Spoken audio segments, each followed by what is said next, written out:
선생님, 대한민국 누구나 집전화번호만 등록하면 무료 통화 7분 주는 집전화도 싸군 두 번째 페스티벌이 시작됩니다. 이번엔 드럼 세탁기 싸군. SK텔링크.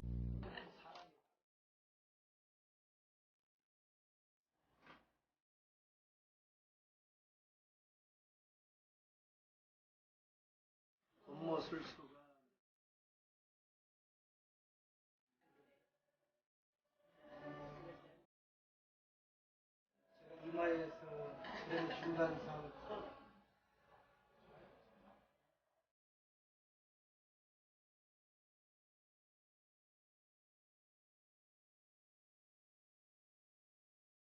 성령의 사람들 나누고 싶은 이야기 손님으로 초청 인사로 오늘 민주당 대표이신 장상 전 국무총리 서리님을 모셨습니다. 장산 총리님은 미국 예일 대학교 신학대학원을 졸업하셨고 미국 프린스턴 신학대학원에서 신학박사 학위를 받으셨습니다.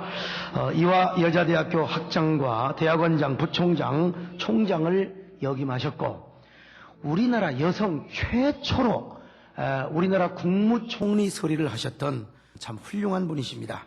1982년부터 사회활동을 열정적으로 해오셨습니다. 우리가 너무너무 잘 알지 않습니까? 아시아 기독교 고등교육연합재단 이사, 한국사립대학 총장협의회 회장을 비롯해서 지금 정치를 하고 계십니다. 민주당 대표로 의정활동을 하고 계십니다.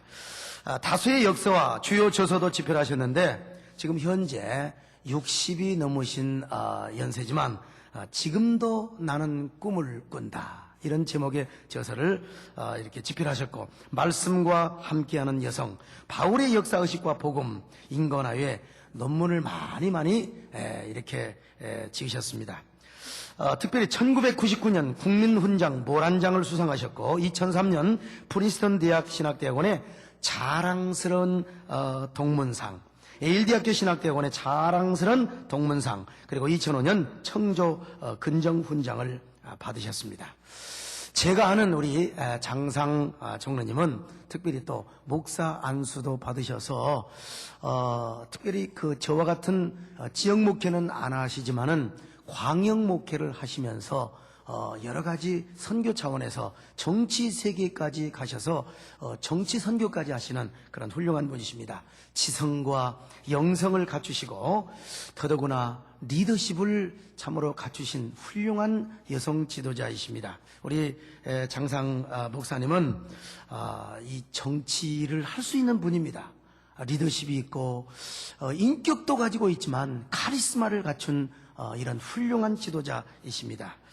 언제나 볼 때마다 산소 같은 여자이시고 그리고 친누이 같은 여자이십니다. 그리고 부드러움과 카리스마를 동시에 갖고 있는 서번트 리더십의 상징인 우리나라의 여성의 자존심을 걸고 있는 우리 장상 총리님, 또 목사님, 우리 함께 나오실 때요 함께 박수로 환영하시면서 힘을 줄 수 있기를 바라겠습니다. 나오실 때 힘차게 환영의 박수 하십시다. 할렐루야!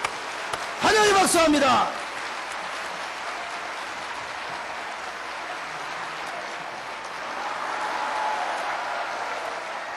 우리 서 목사님께서 저를 산소 같은 여자라 그래서 되게 기분이 좋습니다. 사실은 이화대학 어느 남자 교수님이 저를 산소 같은 여자라고 그러셨어요. 그래서 그분을 만날 적마다 호흡 많이 하세요. 그리고 제가 농담을 했었거든요. 근데 우리 학생들은 절들어 사이다 같다고 그래요. 제가 좀 시원시원한 데가 있는 모양이야. 그럼 제가 뭐라고 골리는가 하면은 이 친구들아, 그래 겨우 내가 사이다 마시냐? 그러면은 막 선생님 그런 뜻이 아닙니다. 뭐 이렇게 얘기를 합니다. 근데 산소 같기는 소강석 목사님이 산소 같고 사이다 같기는 소강석 목사님이 사이다 같습니다. 저는 태어나서 한 서너 살 됐을 적에 아버님이 돌아가셨어요. 그리고 저는 언니 한 분이 계신데 저보다 10살 위인데 그가 어렸을 적에 10살 위면은 정말 어른 같아서 언니하고는 얘기도 잘 못했습니다. 어려워서 얘기도 못했고. 그러니까 저는 어머니하고 단둘이 산 셈입니다. 단둘이 살았기 때문에 어머니 따라 교회 가는 게 유일한 낙이었습니다. 제가 어렸을 적을 생각하면은 새벽 기도에 가던 생각이 납니다. 제 고향이 압록강 근처예요. 근데 참 춥습니다. 거기 아주 겨울에는 정말 추워요. 근데 새벽이 되면 우리 어머님이 새벽 기도 가시려고 이제 부스럭부스럭 하십니다. 그럼 저도 깹니다. 그때부터 고민이 시작됩니다. 어머니를 따라 새벽 기도를 갈 것이냐 안 갈 것이냐. 가자니 춥고 안 가자니 나 혼자만 집에 남거든요. 어머니하고 둘이서만 사는데 어머니 교회 가시면 저만 남잖아요. 그럼 좀 무섭더라고요. 그래서 막 고민을 하다가 어머니를 따라 새벽 기도를 갑니다. 가면은 가서 무슨 목사님 설교 듣는 게 아니고 어머니 품에서 한잠 늘어지게 자고 나면은 새벽 기도회가 끝나곤 했어요. 그래도 난 새벽 기도에 간 겁니다. 그렇게 새벽 기도를 시작을 했습니다. 근데 어렸을 적에 좀 가난하면은 많이 상처를 받습니다. 많이 상처를 받습니다. 여기 어머님들, 여학생들이 예쁜 옷 해달라 그러면은 아주 비싼 거 아니면 사주세요. 그 시절에는 그 예쁜 게 또 입고 싶습니다. 근데 저는 늘 마음에 걸렸던 게 뭐냐. 그때 여학교 시절에는 하얀 뽀뽀름으로 여름에 블라우스를 입지 않습니까? 근데 우리 어머님이 그렇게 하얀 뽀뽀링 블라우스를 사줄 만한 여유가 없으셔서 밀가루 포대를 구해가지고 그걸 삶고 또 삶고 양전물에 삶고 또 삶고 또 삶고 해서 글자가 다 흐려지도록 해가지고 우리 어머님이 친히 그냥 싹 바느질을 하셔서 바느질을 하십니다. 그걸 해서 입히셨어요. 근데 학교에 가면은 뽀뿌링 블라우스하고 내 그 밀가루 포대로 만든 거하고는 영 작아져서 그렇게 속상했어요. 그게 너무너무 속상했어요. 그럼에도 불구하고 제가 이 나이가 되도록 저 사람 참 당당해 보여 했던 이유는 한 가지, 신앙의 유산 때문에 그랬습니다.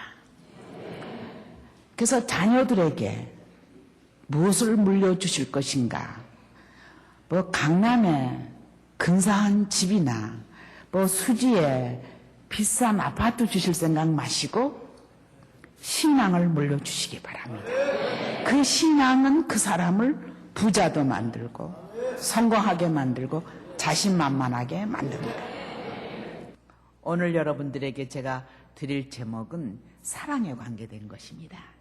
근데 사실 제가 어렸을 적 별명은 웃음이거든요. 그래서 제가 오늘 새해등께 웃음도 조금 보태드리려고 합니다.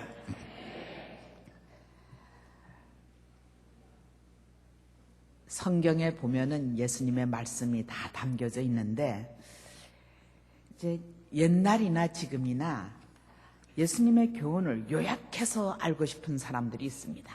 요약해서. 그래서 그 많은 말씀 가운데 딱 요약하면 뭘로 요약할 수 있나.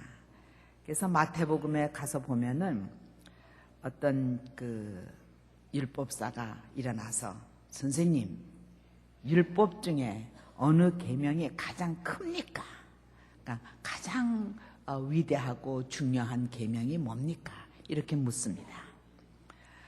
또 마가복음에 가서 보면은 서기관 중에 한 사람이 일어나서 예수님께 모든 계명 중에 첫째는 무엇입니까? 가장 큰 것이나 첫째나 같은 말이죠. 이렇게 묻습니다. 또 누가복음에 가면은 어떤 율법사가 일어나 예수님을 시험해서 약간 테스트하려고 말하기를 선생님, 내가 무엇을 해야 영생을 얻겠습니까? 구원받는 길이 가장 중요한 길이거든요. 그러니까 구원을 받으려면은 무엇을 해야 합니까? 이렇게 묻습니다. 이때 주어지는 답이 뭔가 하면은 여러분들 다 잘 아시는 대로 하나님을 사랑하라, 내 이웃을 내 몸과 같이 사랑하라. 이 계명입니다. 마태복음 22장 34절에 보면은 율법 중에 어느 계명이 가장 큽니까? 이때 예수님이 말씀하시기를 내 마음을 다하고 내 목숨을 다하고 내 뜻을 다해서 주 너의 하나님을 사랑하라. 그게 첫째 되는 계명이요.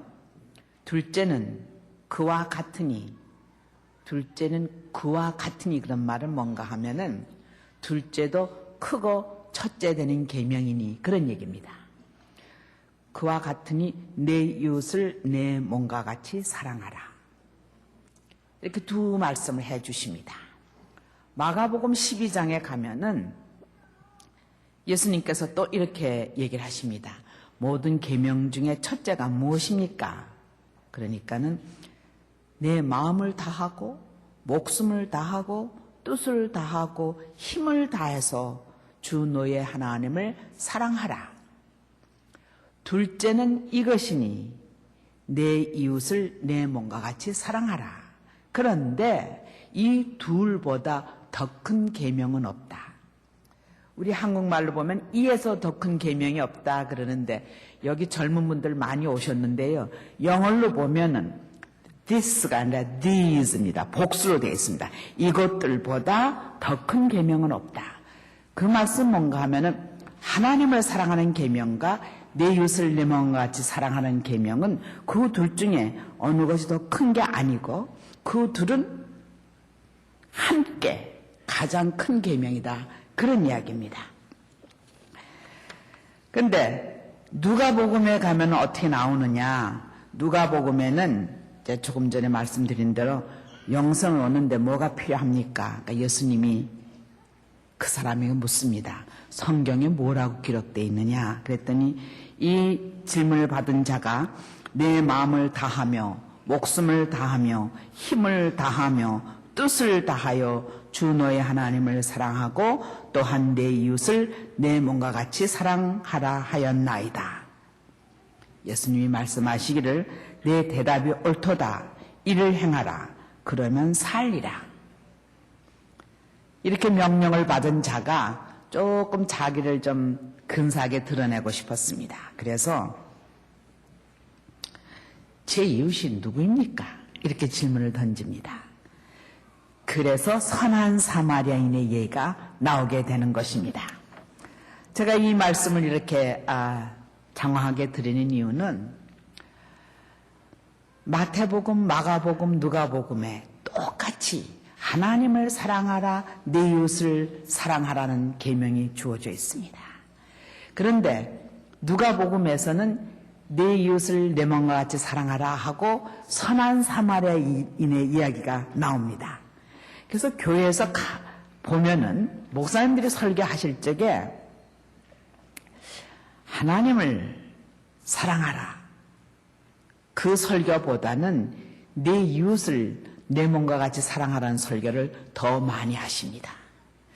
왜냐하면은 하나님을 사랑한다는 건 너무 당연한 것 같고 그 다음엔 하나님을 어떻게 사랑해야 하는지 잘 모르는 것 같습니다. 그래서 이웃을 사랑하라는 말이 나오면은 바자회도 하고요, 또 양로원도 가고요. 이웃을 사랑하는 방법은 머리에 떠오르는데 하나님을 사랑하는 방법은 잘 안 떠오르는 것 같습니다. 그래서 하나님을 사랑하라는 말은 별로 설교의 제목으로 쓰이질 않습니다. 근데 요한복음에 가면은 이 유명한 이 사랑의 계명이 나오질 않습니다. 좀 신기합니다. 왜냐하면은 요한복음만큼 사랑이라는 단어를 많이 쓴 복음서가 없습니다. 마태복음서에 사랑이라는 단어가 14번 나옵니다. 마가복음에는 7번 나옵니다. 누가복음에는 16번 나옵니다. 근데 요한복음에는 57번 나옵니다. 그래서 요한복음을 읽어보면은 그냥 한마디 건너서 사랑이라는 단어가 나오는 것만큼 사랑이라는 말이 많습니다. 근데 왜 예수님의 이 위대한 계명이 요한복음엔 나오지 않을까? 이게 많은 학자들이 궁금해했습니다. 요한복음서 저자가 놓쳤나? 요한복음 13장 34절에 보면은 새 계명을 너에게 주노니 서로 사랑하라. 내가 너희를 사랑한 것 같이 너희도 서로 사랑하라. 또 15장 12절에 가면은 내 계명은 곧 내가 너희를 사랑한 것 같이 너희도 서로 사랑하라. 이렇게 사랑이라는 말이 아주 종종 나옵니다. 근데 요한복음을 쭉 읽어보면은 요한복음 21장에 가면은 이 마태복음, 마가복음, 누가복음에 나오는 그 사랑의 계명과 유사한 이야기가 나오기 시작을 합니다. 요한복음 21장에 보면은 예수님이 부활하시고 승천하신 다음에 예수님이 떠나고 나니까는 제자들이 좀 허전해졌습니다. 무엇을 해야 할지 몰랐던 것 같습니다. 그래서 자기 고향으로 돌아왔습니다. 본래 그분들이 어부였거든요.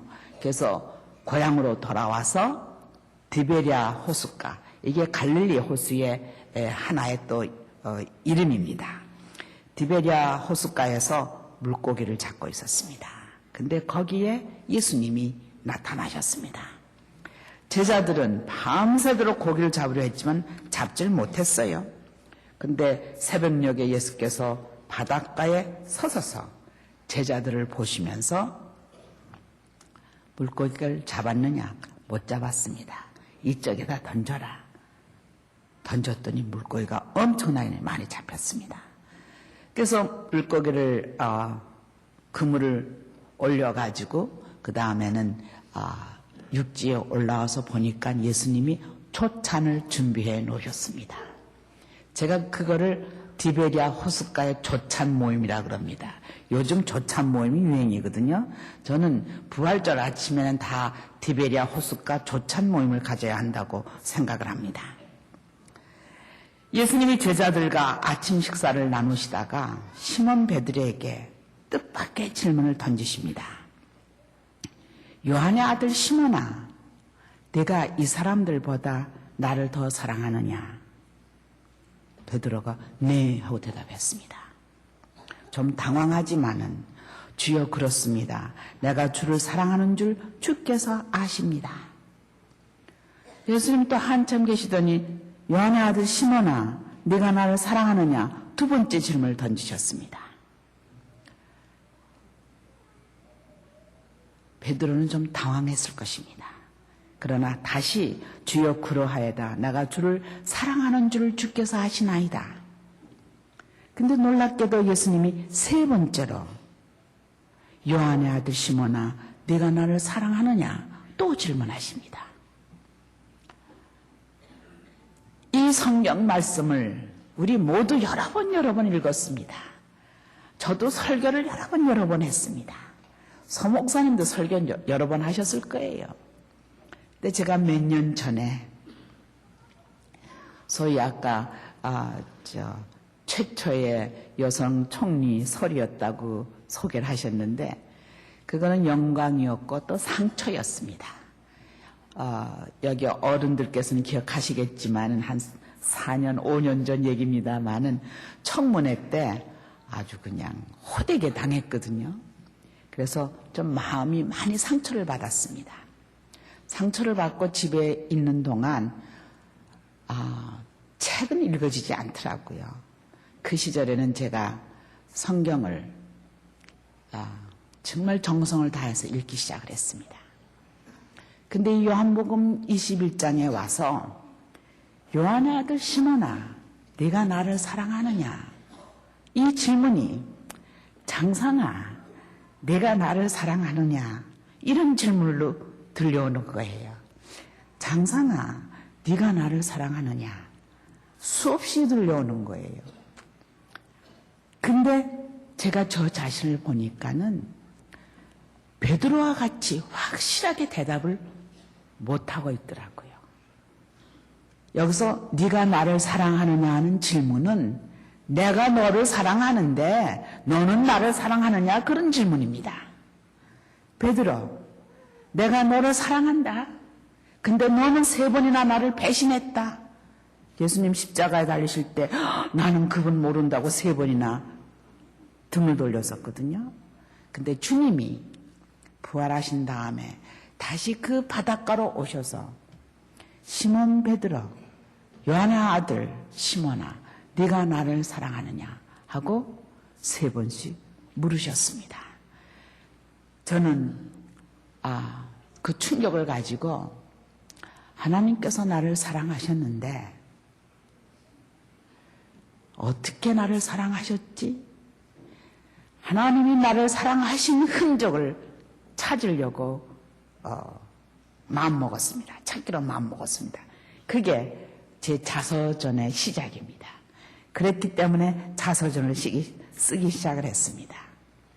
네가 나를 사랑하느냐? 그 질문을 받고 제가 제 어렸을 적부터 쭉 거슬러 올라오면서 글을 쓰기 시작을 했습니다.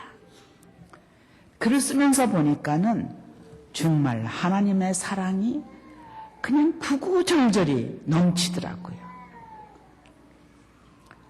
제가 7살 때 그 이북에서 월남을 했습니다.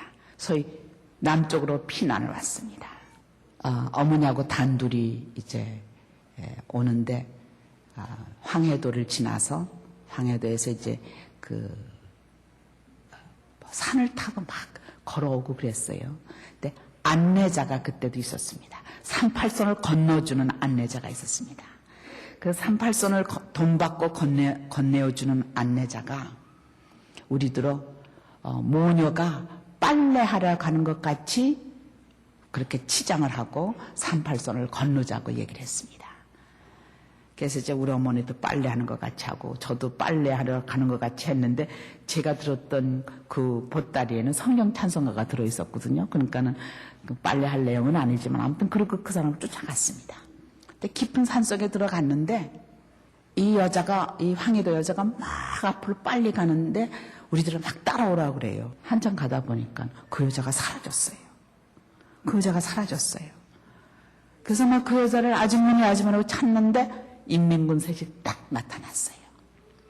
따발총을 들고 인민군 셋이 딱 나타나서 우리 모녀를 딱 둘러쌌어요. 전 죽는구나 싶은 생각이 들더라고요. 그래서 그 사람들에게 끌려서 소위 인민군 막사로 갔습니다. 허술한 집인데 거기 우리 2 모녀를 세워놓고 이제 질문을 합니다.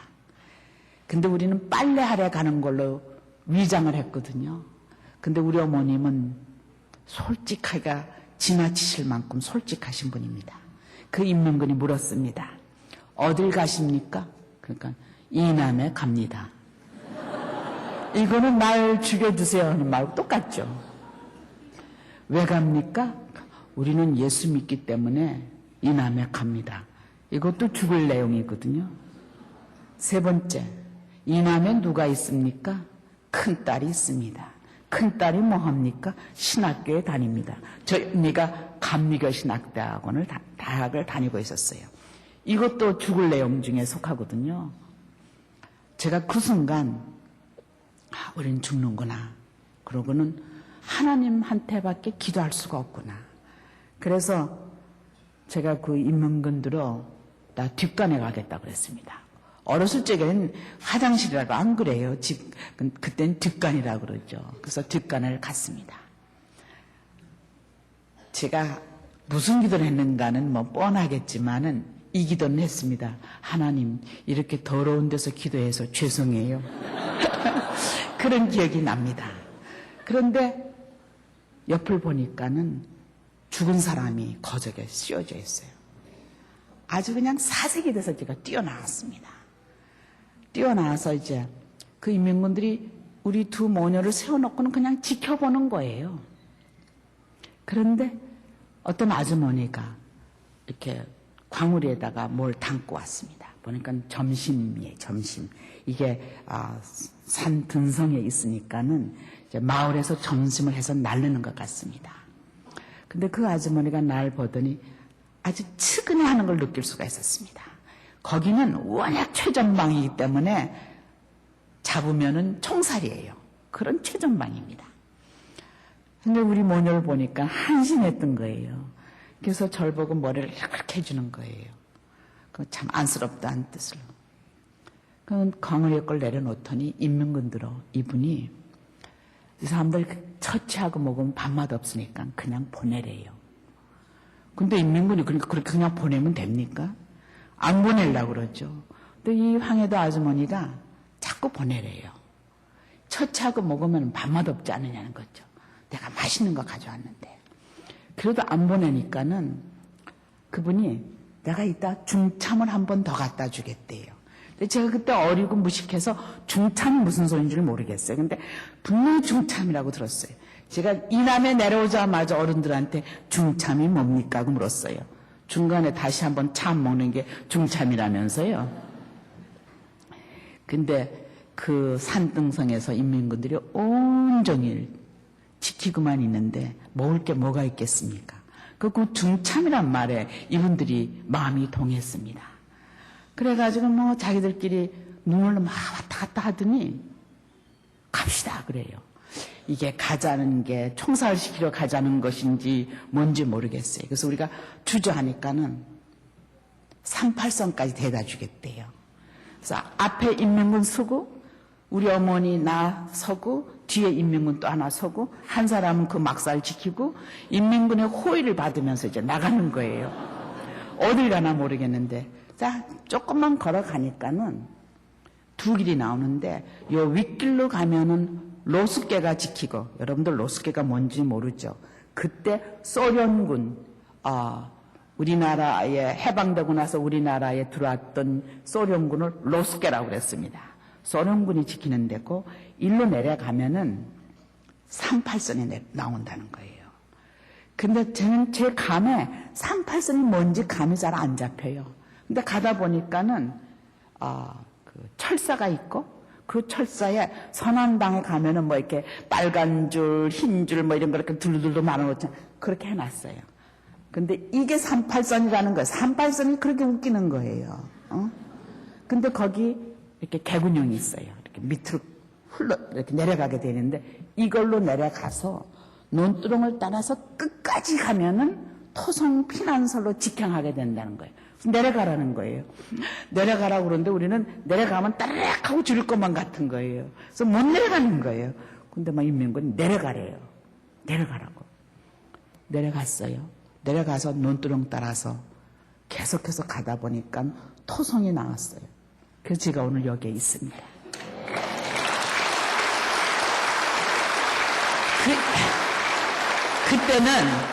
그때는 사람들이 38선을 막 넘어오던 시절이에요. 그러니까는 제가 38선 넘어온 게 아주 재미난 이야기에 속해서 야야야 38선을 넘으려면 상이같이 넘어야지 인민군이 호의해서 넘겨줬다 뭐 이러고 이제 즐겁게 얘기를 했어요.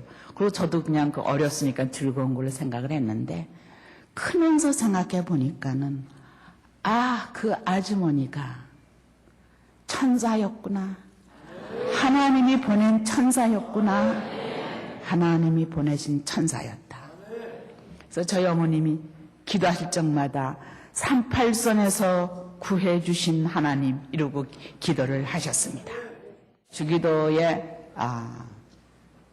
기원이 6개가 있습니다.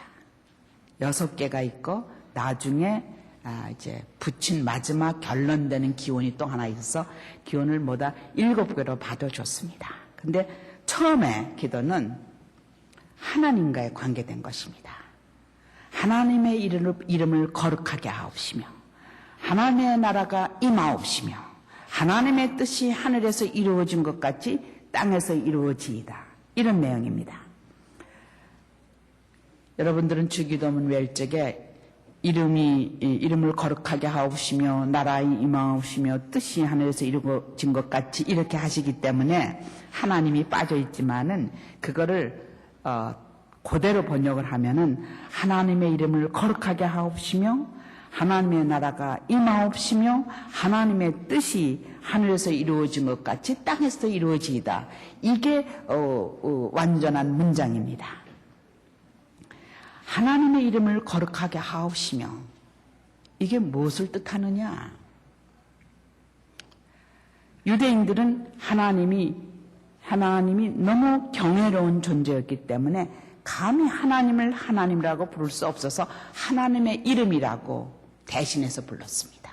그러니까 하나님의 이름을 거룩하게 하옵시며 이야기는 하나님을 거룩하게 하옵시며. 근데 하나님은 거룩하신 존재거든요. 그러니까는 거룩하신 존재를 거룩하게 하옵시며.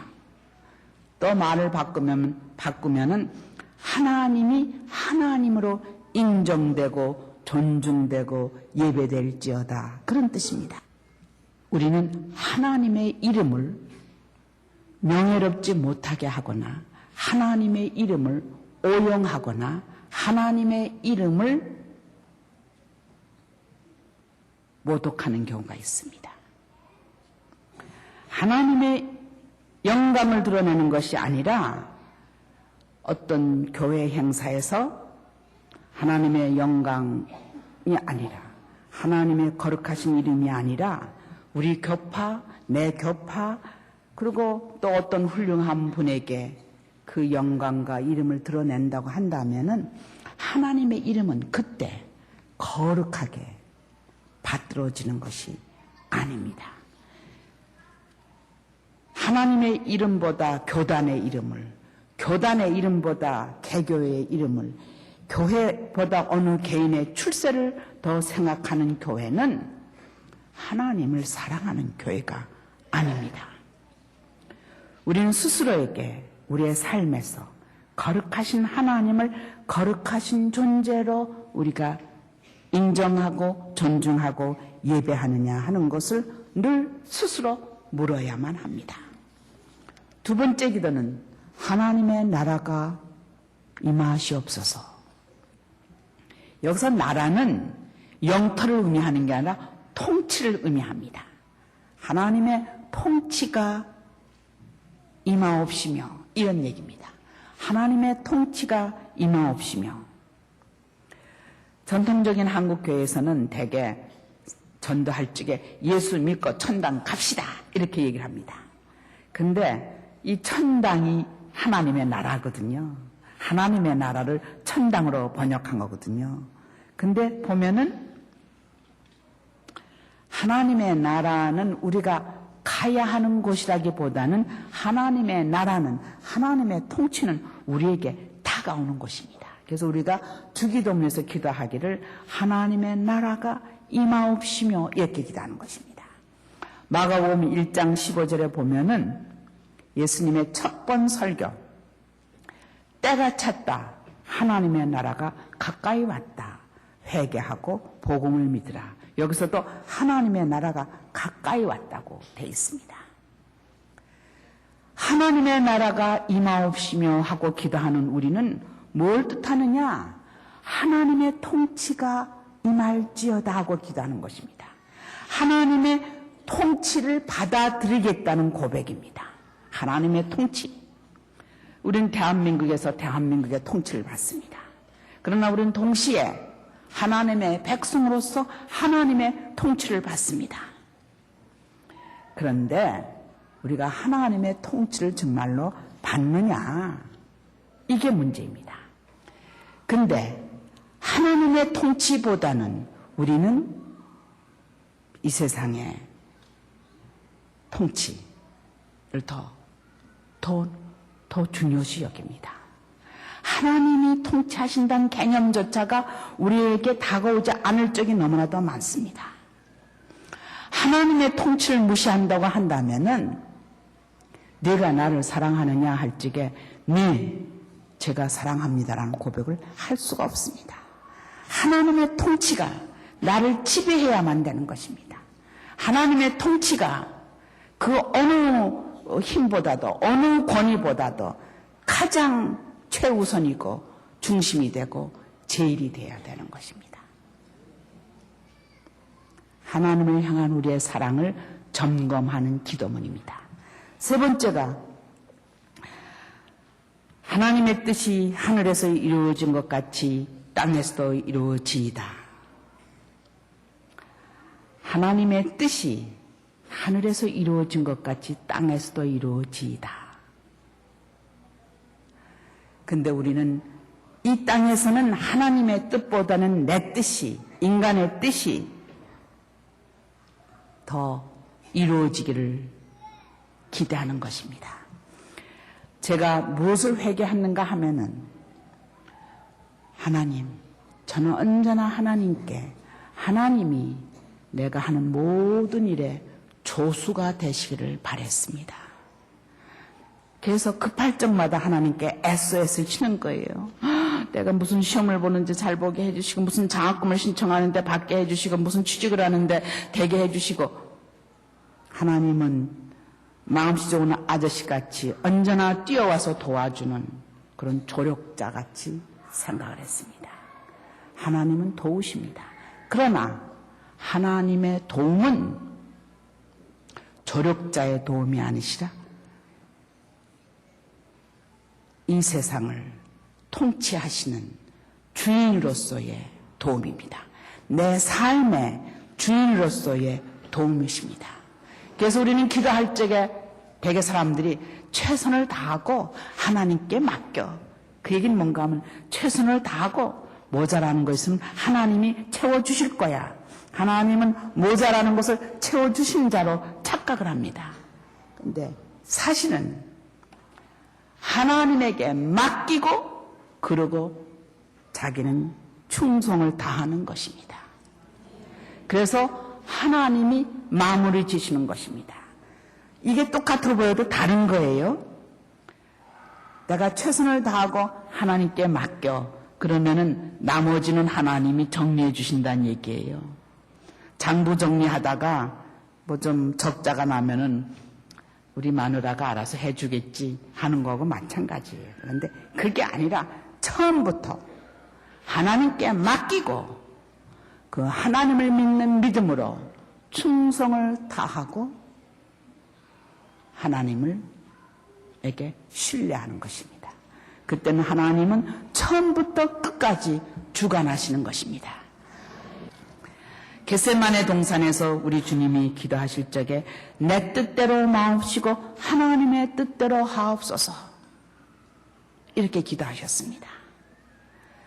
하나님의 뜻이 하늘에서 이루어진 것 같이 땅에서도 이루어지이다라고 기도할 때 그 자세는 우리 주님이 겟세마네 동산에서 기도하신 바와 같이 내 뜻대로 마옵시고 하나님의 뜻대로 하옵소서 하는 자세입니다. 이 자세가 우리에게 있는가를 우리가 점검해 봐야 합니다. 그래야 네가 나를 사랑하느냐 했을 적에 주여 제가 주님을 사랑합니다라고 고백할 수 있습니다. 그 다음 네 번째 기원은 뭔가 하면 오늘날 우리에게 일용할 양식을 주옵시고 우리에게 일용할 양식을 주옵시고 내게 먹고 남는 양식이 아니라 우리에게 일용할 양식, 매일매일의 양식을 주옵시고 이 기도는 뭔가 하면은 교회 공동체는 밥상 공동체입니다. 함께 먹는 것을 나누는 공동체입니다. 우리말에 아주 고약한 그 욕이 있습니다. 그 욕이 뭔 줄 아세요? 네 혼자 잘 먹고 잘 살아라. 이게 천하의 고약한 욕입니다. 네 혼자 잘 먹고 잘 살아라. 그 얘기는 혼자 잘 먹고 잘 살 수는 없다는 얘기 아닙니까? 오늘날 우리에게 일용할 양식을 주옵시고 이거는 함께 먹는 밥상 공동체를 의미하는 것입니다. 우리 교회가 진정으로 하나님을 사랑하느냐라고 질문을 던졌을 적에 제일 먼저 우리는 밥상 공동체를 이루고 있는가? 하나님께서 이스라엘 백성에게 만나를 내려주셨습니다. 하나님께서 누구든지 아침까지 그것을 남겨두지 말라 그랬습니다. 다 먹고 깨끗이 치우라고 했습니다. 그런데 이스라엘 백성 중에 어떤 사람들은 쌓아놨습니다. 쌓아놨더니 그것이 다 썩었습니다. 썩었습니다. 오늘 우리 사회의 문제는 양식을 축적하면은 내일의 생명까지도 담보할 수 있다고 착각하는 데 있습니다. 근데 내일 먹을 수 있는 양식과 내일의 생명은 무관합니다. 왜냐? 내일 먹을 양식은 이 땅에 속하고 생명은 하나님께 속해 있기 때문에 그렇습니다. 다섯 번째 기도문이 뭔가 하면은 우리가 우리에게 죄 지은 자를 사하여 준 것 같이 우리 죄를 사하여 주옵소서. 우리가 우리에게 잘못한 자를 용서해 준 것 같이 우리 죄를 용서해 주옵소서.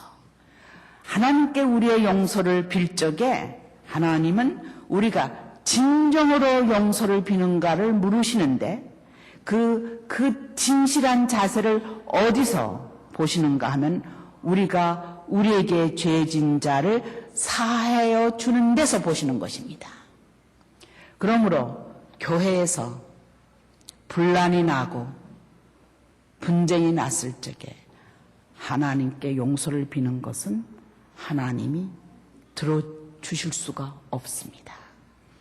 우리가 우리에게 죄진 자를 용서해 준 것 같이 하고 조건부가 딱 붙어 있습니다. 이걸 기억하시기 바랍니다. 용서의 공동체. 여섯 번째는 뭡니까? 여섯 번째는 우리를 심에 들지 말게 하시고 다만 악에서 구하옵소서. 우리를 시험에 들지 말게 하옵시고 악에서 구하여 주옵소서. 우리가 사는 세상은 악의 세력이 횡행하는 세상입니다. 나는 정직하게 살고 싶고 나는 정도로 가고 싶고 나는 성실하게 노력하지만은 나도 모르게 악한 세력에 휩싸이게 됩니다. 그리고 시험에 들게 되는 것입니다. 그래서 우리 주님이 그 따뜻한 사랑으로 이 기도를 주셨습니다. 하나님께 이렇게 기도해라. 시험에 들지 말게 하옵시고 다만 악에서 구하옵소서. 이 교회가 진정으로 하나님을 사랑한다고 고백하시려면 언제나 이 교회는 하나님의 은총으로 산다는 것을 고백하고 강구하는 교회여만 합니다. 6가지 다 했습니다. 나라와 권세와 영광이 아버지께 영원히 있습니다. 이것은 사실은 우리 주님이 가르치신 기도문에는 안 들어있고 세월이 흐르면서 기도를 완성시키기 위해서 후대분들이 붙인 것 같습니다. 나라와 하나님의 나라와 하나님의 권세와 영광이 하나님 아버지께 영원히 있사옵니다는 예배 공동체를 의미하는 것입니다. 예배 공동체. 하나님께 예배하는 공동체만이 하나님을 사랑한다고 고백할 수가 있습니다. 네가 나를 사랑하느냐? 그러면 여러분들 안에 감동되는 답이 있을 수가 있습니다. 그는 감정만은 아닙니다. 예수님이 하나님을 사랑하라 하고 나서는 내 마음과 내 뜻과 내 힘과 내 목숨을 다해서 사랑하라 이렇게 얘기를 했습니다. 내 마음, 정성을 다해서 내 뜻, 생각을 다해서 내 힘 다해서 내 생명을 바쳐서 사랑하라. 그것을 여러분들께서 점검해 보시려고 하면은 주기도문을 눈 감고 경건하게 주기도문을 한 구절 한 구절 한 구절 외워가시면서 내가 그 기원에 얼마나 부합한가 보시기 바랍니다. 이 새로운 피조물로서 하나님을 사랑한다고 고백하실 때 여러분들께서 주기도문을 정성껏 기억하시기를 바랍니다.